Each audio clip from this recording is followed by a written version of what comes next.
Hey, Batman here in 2020. One heck of a year, huh? Anyway, today we've got a Craftsman snowblower in the workshop, and it's got some worn out shoes, or skids, whatever you want to call them, on the side, and this is what we're going to do to take care of that. Stay tuned. Alright, so today we are working on a Craftsman snowblower. And what we're doing is we're just kind of getting ready for the season. Let's see the model number here.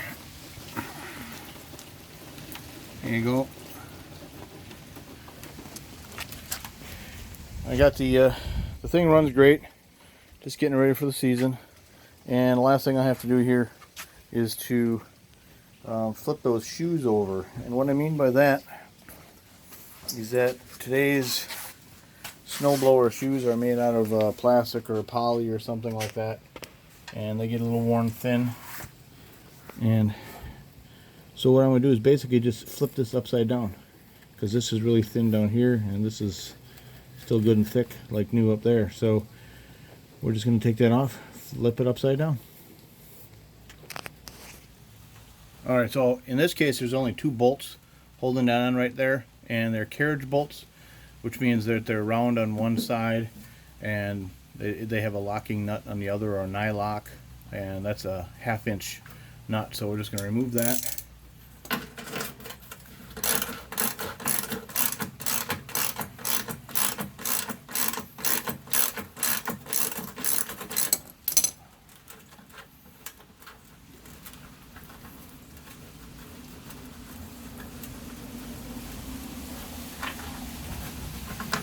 Okay, so there's a washer and a nut on this side, and this is the carriage bolt I was telling you about. It's rounded on this side, and it's got this little square profile there. So we'll take these both off.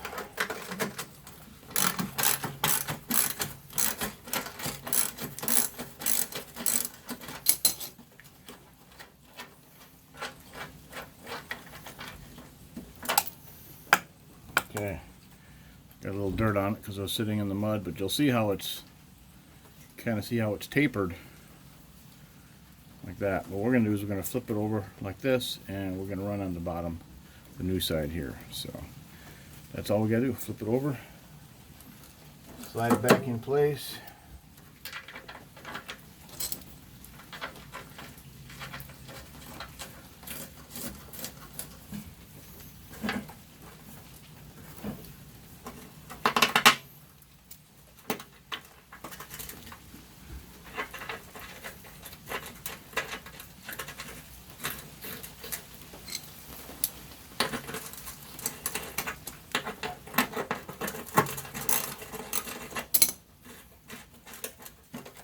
Alright, we're not going to tighten it down, and I'm going to show you why.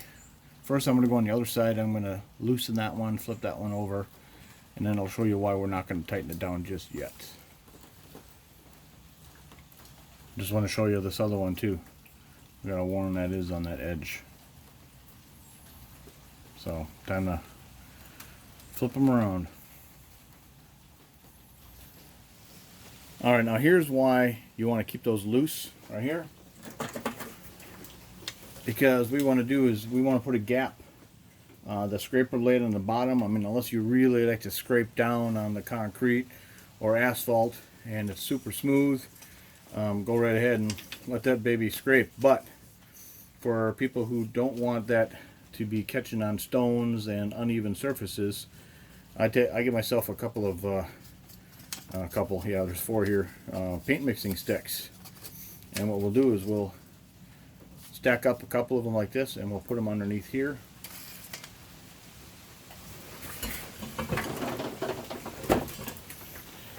So now there's a gap underneath there that's equivalent to the thickness of the paint mixing sticks. Now with that in place, then we could go ahead and push these shoes all the way down onto the concrete on both sides, and then we'll tighten them up, and that'll be it.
All right, both sides are tightened up.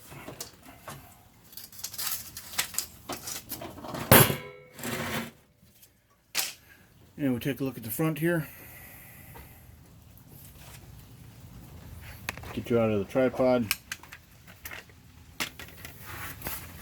And then down here, you'll see there's a very consistent gap right there.